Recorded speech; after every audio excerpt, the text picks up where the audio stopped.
Hey everybody, welcome back to another episode of Philly and the Brain. Slow travel. How y'all doing? Haha, I'm Philly. I'm the guy that retired the day he turned 50. And I'm Denicia, that lady that partially retired from corporate America. Girl, you're not retired, they say. That's what they say. A lot of people say it though. In today's episode, we want to talk to you about something that we've experienced, and we're calling it reverse culture shock. Yes, guys. We've been here living abroad for 7 months now. And guess what? We recently visited back home, the United States. Man, that led us to ask the question, what the hell is wrong with the United States? What happened? What has changed? And will we ever go back? Stay tuned to find out. Let go.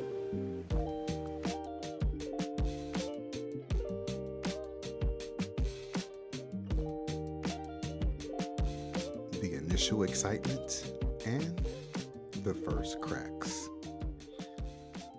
It's hot outside, y'all. It's hot in here. Malaysia don't It's hot play in when it comes here. to the heat and humidity. Yeah, we had to come back in our hotel unit because it is so hot. Y'all out know there. chocolate melt.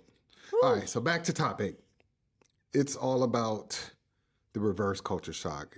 It's crazy when we went back to the U.S. Like, we landed, my brother picked us up, and first there was an initial wave of nostalgia. We were happy to be back, seeing familiar faces, thinking about some of the foods that we haven't had in months. We're going to try those out. And of course, people speaking English everywhere. So it was wonderful. Yeah, your familiar place. And, For a moment. yeah, I mean, you quickly recognized that first day. I mean, after we went to the grocery store, we were like, the grocery store. because we were trying not to spend a lot of money. We're trying to stay in budget. So think about moving overseas and your budget being 70% or 80% less than what you used to paying back home, right? Not even as, it was about what we were paying for our mortgage, basically. But for everything, cost of groceries, transportation, medical if we needed it, all of that for what we normally pay or what Americans normally pay for their mortgage. Is what we spending For the whole month. A whole month. Everything, all expenses. Right. So when we went to the grocery store, we ended up spending just for that 1 week, it was like $240. And I swear we probably had about 8 bags. Not even. We had like 5 bags. Or maybe tops. 5 bags. And there was no meat in there because we don't eat meat. So just imagine that. Crazy. And so that's a huge difference when you're overseas, for so long, like we said, about 7 months, and you're spending, $3, $6 on some meals. I mean, the most expensive meal in a hotel, you probably gonna spend $15. Okay, so let me give you an example. So when we order, it's called Grab, but like it's Uber Eats in the States. So what we spend in Vietnam or Thailand for somebody to deliver us some food is what you will pay for your delivery fee. Right. In the States on Uber Eats. We're talking like $6 to $8 for both of us to have a meal. Right. So we ordered food one time in the States. We said we would not order food, but I forgot to turn the gas back on at the house. So we had to order food one time, right?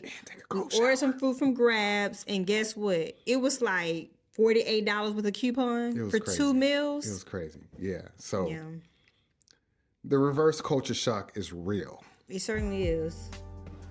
What if your paycheck did not have to be tied to a job? Yes, you heard me correct.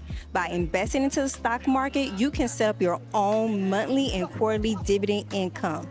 Yes. If you guys are interested in creating your own source of income through dividends, check out our ebook below, Beyond the Paycheck. The economic and social observations. So we touched a little bit about the grocery store. That was a big economics observation for us. And we were there about 3 weeks. And we went to the grocery store like every week. So just get an idea how much we spent. And we spent that one time and Grab. So that was a lot right there. And then we were going to rent a car. But thank you. Shout out to my big brother, Tony. He let us use one of his cars while we were there. Whew. But we still had to put gas in it. And, we crossed state lines once. We had to go to Shreveport to visit my mom and my sister. In Port Arthur. And then Port Arthur to visit her mom. Port Arthur, Texas. Shout out. Yeah. Yeah. So yeah, we felt the pinch of the gas prices as well. It was like $60 every time we had to fill up. It was crazy. Right, It because was other crazy. than that, we only went to the grocery store. We went there and back, and we ran errands. Like I had some appointments, like dental appointments and things of that nature that I had to take care of. We'll talk about that in a And little visit bit. our son. But other than that, that's all we did. We still spent a lot of money on gas. I just couldn't really wrap my head around how much stuff cost. I still can't. Like, we were only gone for 7 months, but the culture shock is real. And then let's talk about the social landscape. Like, there was a palpable tension, like a polarization that felt more pronounced because of what's going on politically in the states. You could see the division. You could taste it. You could feel it. Yeah, I would say this in the grocery stores. I mean, people are looking down. They just getting their food and they leaving. You know, people ain't even socializing no more. Yeah, I don't know if that's been y'all experience for those of you who are living abroad or currently back home. I mean, it's you definitely feel the difference. And we had a couple of family members visit us, but not many. You know what? I always say that you are the background character in somebody else's movie. You know what I mean? Like, people got a lot going on in the States. We get that. But, you know, people always say, hey, we're going to come hang out with you when you coming back. We ain't see none of them people, y'all. Yeah, and I really believe it's because right now, just talking to some people, they got things going on Yeah, it's a financially. lot. People are losing their jobs. We lot. personally know people who lost jobs, or they still currently have their job, but they being stretched thin. I mean, I have had conversations with people I used to work with, and it was just everybody is stressed out and stretched thin on their team, and that's has a lot to do with what's going on with AI as well. Ooh, child, things are gonna get easier. Yeah, hang in there, guys. I mean, it is crazy out crazy. there. It's tough. The healthcare and the infrastructure shock. All right, so let's talk about the healthcare for a minute. I told baby, look, I'm not going to the doctor in the States no more. That's not happening. I'm gonna say that for Malaysia or Thailand or Vietnam or something. Y'all ain't getting no more of my money because I feel the U.S. sick care system is broken. Yeah, because it's based on pay. It's a fee based on services there, you know, and that's why it's much more expensive back home compared to overseas. Last year, I did see my doctor. I had my well woman exam and everything before we left the States because we still had our insurance. Now we have retirement insurance, but like Phil said, there was no need for us to see the doctor there because we were making plans to do our full health screenings here in Malaysia. Yeah, I'm done with the doctors in the U.S. That's real But talk. we still have insurance there just in case something happens while we're there. But besides the healthcare situation there, dental. I saw the dentist while I was there in the States.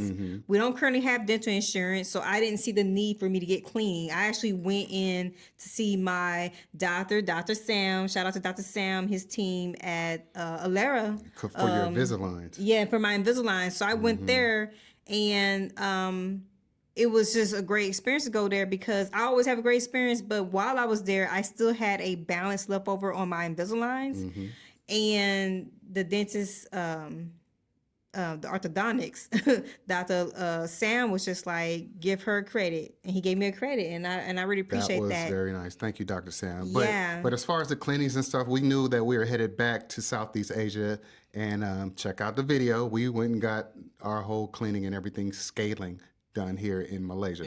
So yeah. Because of the cost, it's much more efficient here. Yeah, so let's talk a little bit about the infrastructure.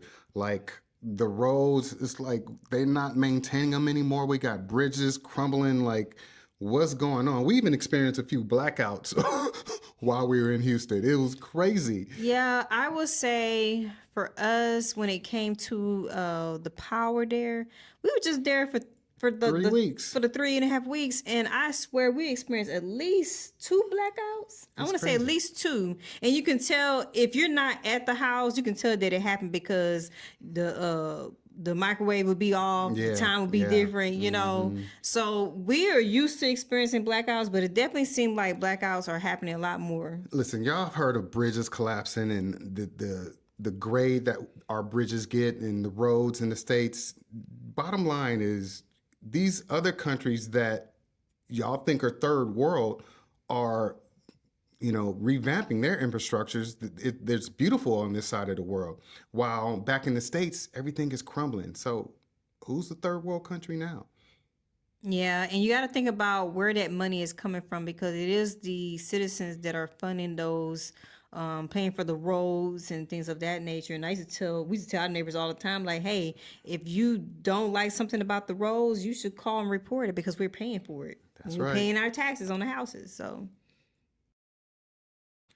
personal adjustments and the why behind it. It's not just about what's changed, but how we have changed. Our perspectives have shifted, y'all. We see things through a different lens now, and that can make home feel very unfamiliar. I mean, the reverse culture shock isn't about judging. We are not judging, y'all.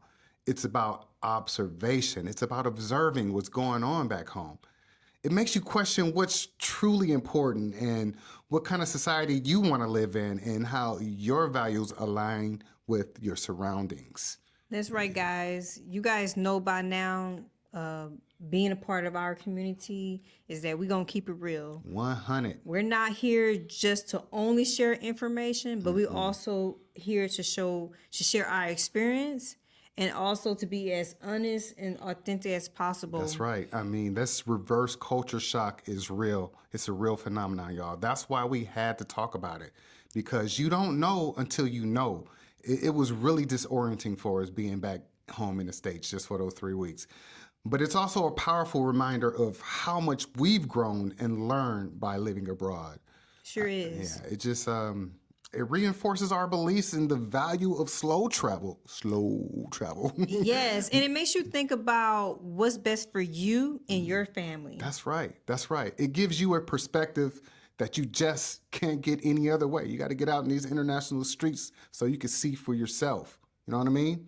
Yeah, you gotta figure out what's best for you and your family. And if you are out there and you decide, hey, I plan to stay in the United States, keep paying attention. Pay attention to what's going on around you. Pay attention to what's going on in the news today. I mean, just really know what's going on in the world, because a lot has changed, and a lot of what has changed, they don't share it on the news.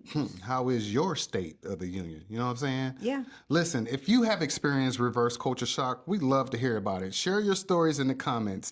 And if this information was useful or helpful, do all the things. Like, comment, share, subscribe, and hit that notification bell so you know when we are dropping another video, y'all. Hey, I enjoy hitting the notification bell.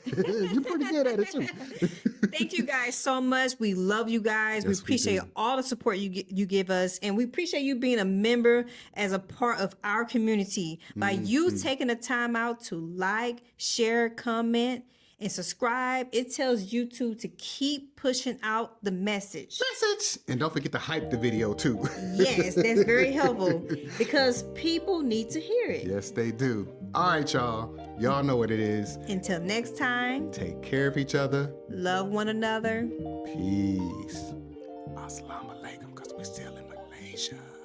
We still in Malaysia, y'all. That's what he's saying. Where the food is off the chain. Ooh, let's go eat again. Time to eat.